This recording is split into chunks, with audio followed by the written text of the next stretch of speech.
Hello everyone, this is अर्पित चतुर्वेदी और आज मैं आपके लिए लेके आया हूँ 5 इंटरेस्टिंग बायोलॉजिकल फैक्ट्स जो कि आपके साथ, आपकी बॉडी के साथ या आपके सराउंडिंग्स में आपने देखे होंगे होते हैं। ठीक है, तो उनके बारे में जानने से भले ही वो आपके एग्जाम पॉइंट ऑफ व्यू से उतना ज़्यादा इंपॉर्टेंट नहीं है, लेकिन आपके डे टू डे लाइफ के लिए वो कहीं ना कहीं इंपॉर्टेंस रखता है।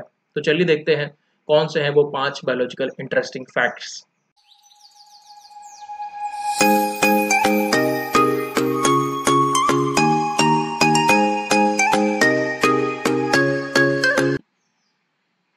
तो चलिए देखते हैं कौन से हैं वो 5 इंटरेस्टिंग बायोलॉजिकल फैक्ट्स।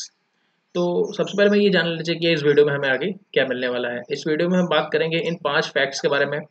सबसे पहले तो why exercise is important for our brain, then how milk induces sleep taken before bed, then the reason behind fever and its regulation, then the why eyes of the animals close at night, and the immune privilege sites in our body.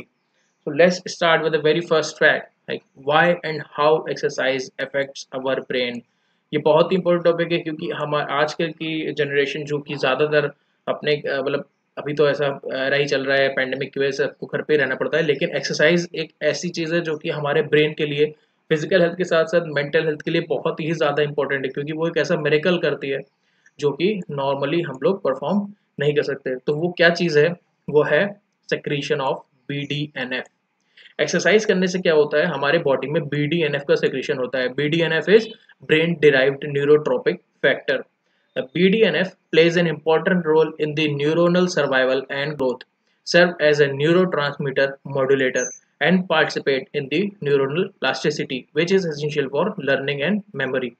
मतलब BDNF जब हमारी body में secrete होता है तो वो सबसे पहले क्या करता है, जो हमारे न्यूरॉन्स हैं उन न्यूरॉन्स के सर्वाइवल को बढ़ाता है, उनकी ग्रोथ को बढ़ाता है। ठीक है, और वो न्यूरो ट्रांसमीटर के मॉड्यूलेशन को भी बढ़ाता है। मतलब जो हमारे साइनैप्स में जो हमारे दो न्यूरॉन्स के बीच में जो साइनैप्स है उसमें जो ट्रांसमिशन हो रहा है उसको अच्छा करता है, न्यूरोनल प्लास्टिसिटी भी इंक्रीज करता है। और ये किस चीज़ के लिए हेल्प करती है? हमारे लर्निंग और मेमोरी के लिए। ठीक है, BDNF binds to its high affinity receptor TRKB, that is tyrosine kinase B, and activates the signal transduction cascades IRS1 to PI3K AKT, crucial for CREB and CBP production that encode proteins involved in beta cell survival. What is CREB? It is CAMP response element binding site. ये कहाँ present होगी? ये DNA पे present होगी। तो BDNF क्या करता है, अपने हाई एफिनिटी रिसेप्टर के पे बाइंड करता है TRKB, that is tyrosine kinase B, with activate signal cascade. उसके बाद एक सिग्नल कैस्केड एक्टिवेट होती है जो कि फाइनली कहाँ जाती है? न्यूक्लियस के अंदर ले जाती है अपना मॉलिक्यूल, और CREB साइट्स जो कि DNA पे प्रेजेंट होती है उस पे बाइंड करके ये CBP का प्रोडक्शन करती है, और वो सारे प्रोटीन बनाती है जो कि किस चीज के लिए इंपॉर्टेंट होते हैं, जो कि इन्वॉल्व होते हैं बीटा सेल के सर्वाइवल के लिए। बीटा सेल के सर्वाइवल, बीटा सेल कहाँ होते हैं? बीटा सेल हमारे पैंक्रियाज में होते हैं। बीटा सेल से क्या निकलता है? इंसुलिन। ठीक है, तो regulates, BDNF regulates glucose and energy metabolism and prevents exhaustion of beta cells। Beta cells के exhaustion को भी ये prevent करता है। तो decreased level of BDNF are associated with neurodegenerative diseases with neuronal loss such as Parkinson's disease, Alzheimer's disease, multiple sclerosis and Huntington's disease। मतलब जो भी ये चारों जो डिजीज के नाम यहाँ पे दिए गए हैं, इन चारों डिजीज में क्या पाया जाता है कि हमारी जो बॉडी है उसमें BDNF का लेवल काफ़ी कम हो जाता है। ऐसा हम इससे भी कंपेयर कर सकते हैं, जो कि हमारा इंसुलिन और अदर ग्रोथ रेगुलेटर्स जो होते हैं उनका जो सिग्नल कैस्केड होता है वो कहीं ना कहीं बहुत हद तक मिलता है किससे? BDNF से। तो BDNF क्या परफॉर्म करवाता है? BDNF की वजह से न्यू न्यूरॉन्स का फॉर्मेशन होता है। उस प्रोसेस को हम लोग क्या कहते हैं? न्यूरोजेनेसिस। न्यूरोजेनेसिस ये एक नॉर्मल प्रोसेस नहीं है, मतलब जनरली ये प्रोसेस हम किसी एक्सटर्नल फैक्टर को देखे नहीं करवा सकते, लेकिन न्यूरोजेनेसिस का जो न्यूरॉन के सिंथेसिस है वो कौन करवाता है? BDNF करवा सकता है। इसलिए एक्सरसाइज हमारे ब्रेन के लिए बहुत ही ज़्यादा इंपॉर्टेंट है। तो देखते हैं हम लोग सेकेंड जो फैक्ट है कि how milk induces sleep taken before bed. अगर हम सोने से पहले दूध पी रहे हैं तो वो कैसे हमारी बॉडी के लिए या हमारी स्लीप के लिए हेल्पफुल हो सकता है। तो जब हम लोग मिल्क लेते हैं तो वो करता क्या है? Melatonin is responsible for this. Melatonin is a naturally occurring hormone which help regulate the sleep and wake cycle. हमारी बॉडी में एक नेचुरल साइकिल चलती रहती है, जैसे बायोलॉजिकल रिदम होती है प्लांट्स में सर्केडियन रिदम, वैसे ही sleep and wake cycle normally हमारे बॉडी में रन करती है ऑटोमेटिकली। ठीक है, उसको रेगुलेट कौन करता है? मेलेटोनिन। मेलेटोनिन क्या है? Melatonin is a naturally occurring hormone. So milk से क्या उसका कनेक्शन है? Milk is a source of tryptophan, an essential amino acid which means it is not produced by the human body. Essential amino acid का मतलब क्या है? कि ये अमीनो एसिड ह्यूमन बॉडी में नहीं सिंथेसाइज हो रहा है। तो milk is a good source of tryptophan and other sugars also. So tryptophan is a precursor for serotonin, a neurotransmitter, which is converted to melatonin, and both are known to enhance sleep and relaxation of the brain. तो हमारे milk में क्या है? जो भी हम milk intake कर रहे हैं उसमें क्या है? ट्रिप्टोफैन है हाई अमाउंट में, और वो ट्रिप्टोफैन किस में कन्वर्ट हो रहा है? वो ट्रिप्टोफैन किसका प्रिकर्सर है? सेरोटोनिन का। सेरोटोनिन का प्रिकर्सर है, और सेरोटोनिन किस में कन्वर्ट होता है? मेलेटोनिन में। मेलेटोनिन क्या है? नेचुरली अकरिंग हार्मोन है, जो कि हमारी स्लीप और वेक साइकिल को रेगुलेट करता है। तो इसकी वजह से अगर हम सोने से पहले दूध पीते हैं तो हमारी जो स्लीप है वो और अच्छी हो जाती है। Okay, then the third fact that what is fever and how it is regulated. मतलब जब भी हम लोग को बुखार आता है तो हम कहते तो हैं कि हाँ हमारा टेम्परेचर बढ़ गया है या ये हो गया है, लेकिन हमें ये जानना है कि ये कैसे होता है और क्यों होता है। तो क्या रिस्पॉन्सिबल होता है इसके लिए? Pyrogens. When our body temperature rises because of an infection, it's called a fever. जब भी हम लोग की बॉडी का टेम्परेचर नॉर्मल से ज़्यादा हो जाएगा किसी भी इन्फेक्शन की वजह से, बेबी बैक्टीरियल, फंगल और वायरल, तो उसको हम कहते हैं fever. The hypothalamus checks our current temperature and compares it with the normal temperature. Normal temperature हमारी बॉडी का कितना रखा गया है? 37 डिग्री सेल्सियस। अगर हमारा टेम्परेचर 39 डिग्री सेल्सियस पहुंचता है या 38 डिग्री 38 पॉइंट समथिंग पहुंचता है तो उसको हम कह देते हैं कि फीवर है। उसके बाद जैसे जैसे बढ़ता जाता है तो हम हाई, वेरी हाई फीवर में उसको कैटेगराइज करते जाते हैं। 105 डिग्री फ़ारेनहाइट को हम वेरी हाई फीवर कहते हैं। Then the body temperature refers to the temperature in the hypothalamus, and it is in the vital internal organs. That means the body temperature को हम किस चीज को रिफर कर सकते हैं? जो भी टेम्परेचर हमारे वाइटल इंटरनल ऑर्गन्स का है उसको हम क्या कहेंगे? Body temperature. क्योंकि इंटरनल ऑर्गन्स का टेम्परेचर मतलब नापने के लिए या देखने के लिए हमारे पास कोई ऐसी डिवाइस नहीं है, तो जो बॉडी टेम्परेचर हमारा होगा हम उससे कह सकते हैं कि ये हमारे वाइटल इंटरनल ऑर्गन्स का टेम्परेचर है। So fevers are caused by the chemicals called pyrogens flowing in the bloodstream. Pyrogens make their way to the hypothalamus in the brain. Main जो सेंटर है वो कौन है? हाइपोथैलेमस, जो कि ये रेगुलेट कर रहा है कि हमारी बॉडी का टेम्परेचर कब कम होना चाहिए, कब ज़्यादा होना चाहिए। जब हमारी बॉडी का टेम्परेचर ज़्यादा होगा तो ये उसे कम करने की कोशिश करेगा स्वेटिंग के थ्रू, और जब हमारी बॉडी का टेम्परेचर कम होगा तो ये उसे ज़्यादा करने की कोशिश करेगा किसके थ्रू?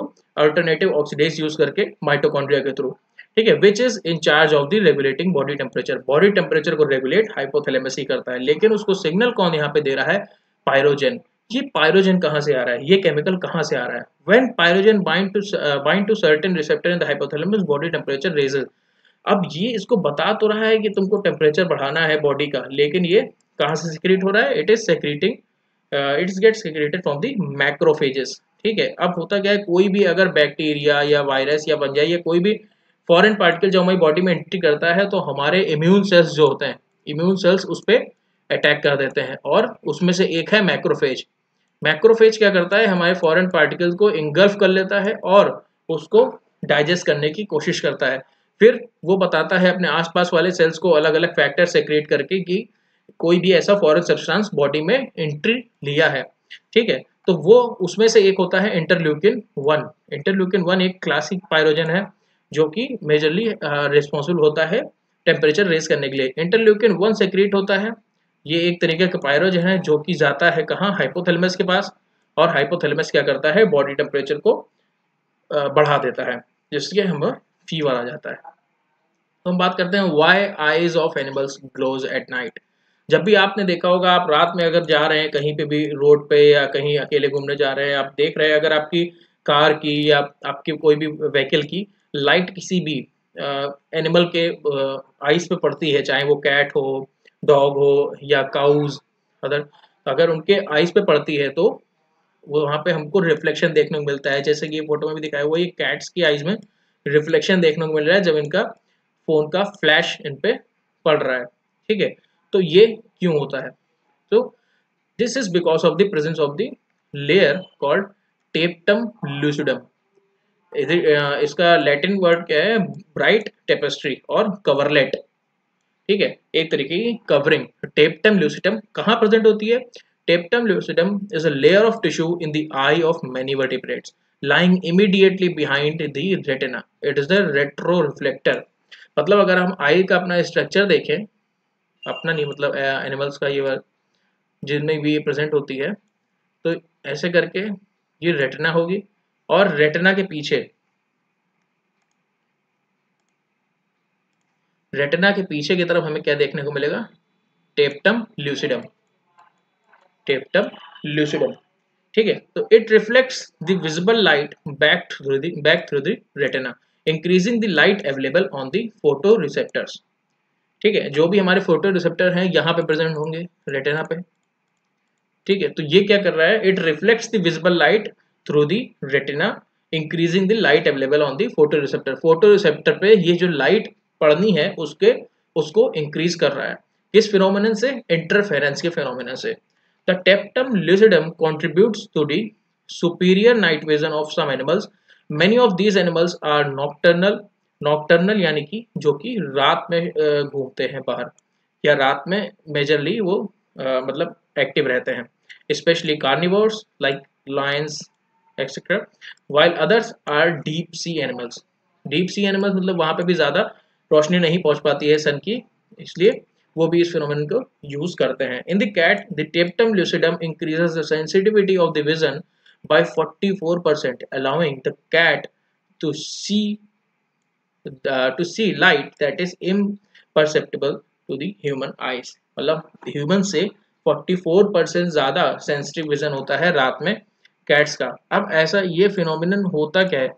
ये फिनोमिनन ऐसा होता है कि सपोज कीजिए अगर एक ये लाइट की वेव है, टेढ़ी मेढ़ी लाइन के लिए सॉरी, ये एक लाइट की वेव है जो कि क्या है? इंसिडेंट वेव है। ठीक है, अब ये हमारी रेटिना की लेयर है और ये हमारी पीछे इसके टेप्टम लूसिडम की लेयर है। ठीक है, तो इंटरफेरेंस का फिनोमिनन क्या होता है कि ये एक लाइट इस डायरेक्शन में जा रही है, ठीक है, लाइट वेव इस डायरेक्शन में जा रही है जो कि डायरेक्ट इस पे पड़ेगी, लेकिन रात की वजह से लाइट जो है वो बहुत ही डिम है। उस वक्त क्या होगा कि ये लाइट की बीम इस पे पड़ेगी और फिर इससे रिफ्लेक्ट होगी। टेप्टम लूसिडम की जो लेयर होती है उससे लाइट रिफ्लेक्ट होती है। तो लाइट रिफ्लेक्ट कुछ इस तरीके से होती है कि ये इस पे कोइंसाइड कर जाती है, यानी कि ये इसके कोइंसाइड करके क्या करती है? एक सिनर्जिक इफेक्ट के थ्रू। सिनर्जिक इफेक्ट का मतलब क्या होता है? सिनर्जिक इफेक्ट, सिनर्जिक का मतलब कि दोनों जो वो हैं हमारी रेज हैं, दोनों वेव्स आपस में मिलके इसकी एम्पलीट्यूड मतलब इसके जो इंटेंसिटी है उसको बढ़ा रही हैं, और ये डबल इंटेंसिटी के साथ इस फोटो रिसेप्टर्स के द्वारा एब्जॉर्ब होती है, जो कि यहाँ पे ये ढेर सारे प्रेजेंट हैं रेटिना पे। तो रेटिना पे डबल इंटेंसिटी के साथ जब ये फोटो रिसेप्टर पे एब्जॉर्ब होती है तो ये क्या करती है? इनकी विजन की सेंसिटिविटी को रात के समय पे बढ़ा देती है। ठीक है, so let's talk about fifth important fact, that is immune privilege site of our body. अगर हम लोग ने कभी ध्यान दिया कि नहीं दिया, लेकिन कई ऐसे साइट्स हैं हमारी बॉडी में जो कि इम्यून प्रिविलेज नहीं। इम्यून प्रिविलेज का मतलब क्या होता है कि उन साइट्स पे जो भी हमारे इम्यून सेल्स हैं उनका पहुंचना मुश्किल होता है या वो नहीं ही पहुंचते हैं। क्यों ऐसा होता है? ऐसा इसलिए होता है कि कभी कभी हमारे इम्यून सेल्स जो होते हैं वो खुद के ही सेल्स को अटैक करना शुरू कर देते हैं। तो हमारी बॉडी ने एक पहले से ही डिफेंस मैकेनिज्म ऐसी क्रिएट कर रखी है कि कुछ जो कि बहुत ही वाइटल ऑर्गन्स हैं हमारी बॉडी के, हमारी बॉडी ने उसको इम्यून सिस्टम से अलग कर रखा है, मतलब वो उसमें जो है इम्यून सेल्स का पहुंचना बिल्कुल ही मुश्किल होता है। और ऐसा होता किसकी वजह से है, क्योंकि एक उनके बीच में बैरियर प्रेजेंट होता है। और ये बैरियर क्या करता है, ये बैरियर इन इम्यून सेल्स को उन ऑर्गन्स तक, जो कि वाइटल ऑर्गन्स हैं जिनको इम्यून प्रिविलेज साइट किया बनाया गया है, उन तक पहुंचने से रोकता है। ये कौन कौन से होते हैं, आई होती हैं, टेस्टिस होती हैं, और हमारा ब्रेन होता है। ऐसे हमारे आईज में भी एक बैरियर प्रेजेंट होता है, टेस्टिकुलर बैरियर बैरियर टेस्टिस में प्रेजेंट होता है, और ब्लड ब्रेन बैरियर हमारे ब्रेन के लिए प्रेजेंट होता है। और भी कई सारी इम्यून प्रिविलेज साइट्स हैं। इन साइट्स का फायदा क्या होता है, इन साइट्स के बारे में अगर हमको पता होगा तो इनका फायदा क्या होगा कि जो हमारे ग्राफ्टिंग होती है, ग्राफ्टिंग का मतलब होता है कि अगर कभी आपका कोई ऑर्गन खराब हो जाता है और आपको उस ऑर्गन को कहीं और से, किसी और की बॉडी से, चाहे वो कैडेवर हो या कोई मतलब मरा हुआ पर्सन हो, अगर आपको उसकी बॉडी से अपनी बॉडी में वो ऑर्गन ट्रांसप्लांट करवाना हो, तो अगर वो ऐसा ऑर्गन है जो कि एक इम्यून प्रिविलेज साइट पे है, तो आपकी चांसेस बहुत ज़्यादा बढ़ जाते हैं कि वो रिजेक्ट नहीं होगा। मतलब वो जो है काफ़ी ज़्यादा समय तक आपके साथ रह सकता है, वो रिजेक्ट नहीं होगा। रिजेक्ट ज़्यादातर क्यों होते हैं, हमारे इम्यून सेल्स ही होते हैं जो कि मेन रीज़न होते हैं रिजेक्शन का किसी भी ग्राफ्ट के। तो ये इम्यून प्रिविलेज साइट आखिर क्या होती हैं? The certain sites are available to tolerate the introduction of antigens without eliciting an inflammatory immune response. Inflammatory immune response क्यों नहीं डेवलप होता है? क्योंकि वहां पे इम्यून सेल्स पहुंचते ही नहीं है। Tissue grafts are normally recognised as foreign antigen by the body and attacked by the immune system. मतलब अगर एक ऐसी साइट है जो कि इम्यून प्रिविलेज नहीं है और वहां पे हम ग्राफ्टिंग करते हैं या कोई भी टिश्यू को ग्राफ्ट करते हैं, तो क्या होता है, वो ग्राफ्ट हमारी बॉडी के इम्यून सेल्स के द्वारा रिजेक्ट कर दिया जाता है। और इस रिजेक्शन की वजह से क्या होता है, इन्फ्लेमेशन हो जाता है, और वो कभी कभी लीथल भी हो जाता है होस्ट के लिए। ठीक है, immune privilege is thought to be an evolutionary adaptation to protect vital structures from the potentially damaging effects of an inflammatory immune response. ठीक है, तो ये एक एवोल्यूशनरी एडेप्टेशन है, हमारी बॉडी ने इस तरीके से खुद को अडेप्ट किया है कि हम प्रोटेक्ट कर सकते हैं अपने वाइटल स्ट्रक्चर्स को, किससे, डैमेज होने से, अपने इन्फ्लेमेटरी इम्यून रिस्पॉन्स से, अपने खुद के सेल से हमें जो खतरा है हम उससे बच सकते हैं। ठीक है, the physical structure surrounding privilege site cause a lack of lymphatic drainage limiting the immune systems ability to enter the site. मतलब हमारे जो इम्यून प्रिविलेज्ड ऑर्गन है उसके आसपास ऐसे फिजिकल स्ट्रक्चर प्रेजेंट होते हैं या ऐसे बैरियर प्रेजेंट होते हैं जो कि क्या करते हैं, इम्यून सेल्स को क्रॉस होने से या उनके ड्रेनेज से बचा सकते हैं या बचाते हैं। ठीक है, और कौन कौन सी इम्यून प्रिविलेज साइट्स हैं जो हमारे बॉडी में प्रेजेंट हैं? That is the eyes, the placenta and the fetus, the testicles, the central nervous system and the anagen hair follicles. Placenta fetus इसलिए भी इम्पोर्टेंट है क्योंकि अगर कोई मदर को कोई भी डिजीज है तो वो बेबी तक ना पहुंचे। ऐसा होता है ज़्यादातर किसमें, जब हम लोग RH निगेटिव और RH पॉजिटिव वाला केस देखते हैं कि अगर मदर जो है वो RH पॉजिटिव है, RH निगेटिव है, और बेबी जो है वो अगर RH पॉजिटिव है, तो क्या होता है, बेबी के जो रेसेस एंटीजन होता है उसके अगेंस्ट मदर की बॉडी में एंटीबॉडीज तो बन जाती हैं, लेकिन वो बेबी तक नहीं पहुंचती हैं और नॉर्मल डिलीवरी हो जाती है फर्स्ट बेबी के केस में। लेकिन ऐसा होता है डिलीवरी के टाइम पे जब कुछ एंटीजेंस पहुंच जाते हैं मदर की बॉडी में और एंटीबॉडी उसके अगेंस्ट डेवलप हो जाती हैं, तो नेक्स्ट बेबी के टाइम पे अगर सेकेंड बेबी उस मदर को होना है तो वो प्रॉब्लम क्रिएट करता है और नेक्स्ट बेबी की मोस्ट प्रोबेबली डेथ हो जाती है अगर डॉक्टर्स को नहीं दिखाया जाए। वैसे इसके इंजेक्शन आते हैं और ये कहीं ना कहीं रिड्यूस कर जाती है। ठीक है, और डॉक्टर इसकी डेथ हो जाती है, इसको हम लोग कहते हैं एरिथ्रोब्लास्टोसिस फिटालिस। इस कंडीशन को हम लोग कहते हैं एरिथ्रोब्लास्टोसिस फिटालिस। तो उसकी बात नहीं कर रहे हम लोग, ये देखते हैं कि हमें कौन कौन सी इम्यून प्रिविलेज साइट्स हैं। हमारी आईज हैं जो कि इम्यून प्रिविलेज हैं, placenta, foetus, testicles and central nervous system and the anagen hair follicles. तो ये ऐसे ऑर्गन्स हैं या ये ऐसे वाइटल स्ट्रक्चर हैं जिसको हमारी बॉडी बिल्कुल भी अफोर्ड नहीं करेगी कि हमारे खुद के सेल उसको खत्म कर दें या उसको किसी भी तरीके का नुकसान पहुंचाए, तो इसको हम अपने ही इम्यून सेल से अलग रखते हैं। तो आज के वीडियो में काफ़ी कुछ ट्राई किया ना, hope you guys like it, like share comment and subscribe the channel. Thank you so much. This is Arpit Chaturvedi signing off.